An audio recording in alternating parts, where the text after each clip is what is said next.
Всяка година в последния понеделник на януари американците отбелязват Националния ден на аерофолиото. През 1957 година този продукт бива създаден, за да бъде продаван като 3D тапет за стени. Идеята бързо се проваля. Ново предназначение създателите му откриват в опаковането на всичко останало, от компютри до посуда. Аеропластът обаче се произвежда от полиетилен, от който са направени и около 46% от всички 14 милиона метрични тона нови пластмасови отпадъци, които завършват в океаните всяка година. Тази статистика отдавна шокира Христо Ваташки. Опазването на природата стана част от живота ми преди около 10-15 години, когато попаднах на много материали за това как ние, хората, и вредим. Тогава този момент беше преломен за момент и аз реших да съм част от решението, а не част от проблема. Нещата, които, например, аз правя, това, че изхвърлям боклука си разделно, ползвам турбичка за многократна употреба, опитвам се, когато мога, да купувам продукти, които не са опаковани в пластмаса. Често пазарува от местни производители, а за вкъщи не взима минерална вода в пластмасови бутилки. Използва филтри, които в последствие предава за рециклиране. На всичко това се опитва да научи и своето дете.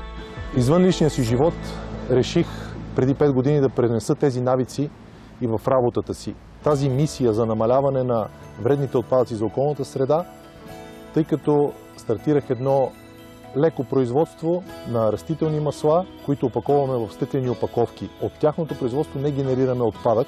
Именно там се яви проблема с опаковането на тези продукти, тъй като те са стъклени. Няма друга алтернатива, освен да бъдат опаковани в аерофолио, направено от полиетилен. Или поне така си мисли Христо до онзи момент. Всъщност в света вече има множество екологични алтернативи за опаковане. Наскоро мъжът попада на една от тях. А това е именно хартиеният бъбъл, или така да се каже, хартия с формата на балончета. А това, което ми хареса в хартиената алтернатива, е, че от рециклирана хартия може да се използва отново, може да се изгорите в камината и дори случайно да попадне в природата, тя се компостира в рамките на 6 месеца. По този начин със сигурност няма да стигне до океана и да навреди на много живи организми. За да съм сигурен, че хартиеният бъбъл наистина работи и е устойчива алтернатива на пластмасовия, проведох редица тестове, с които се убедих, че това е така и те стигат невредими до потребителите. И въпреки, че този материал няма балончета, които можем да пукаме с пръсти, освобождавайки стреса, мисълта, че не вредим на планетата с излишни отпадъци, е достатъчно успокоение за мнозина. Колкото и клиширано да звучи, бъди промяната, която искаш да видиш в света. Аз избрах този път за себе си.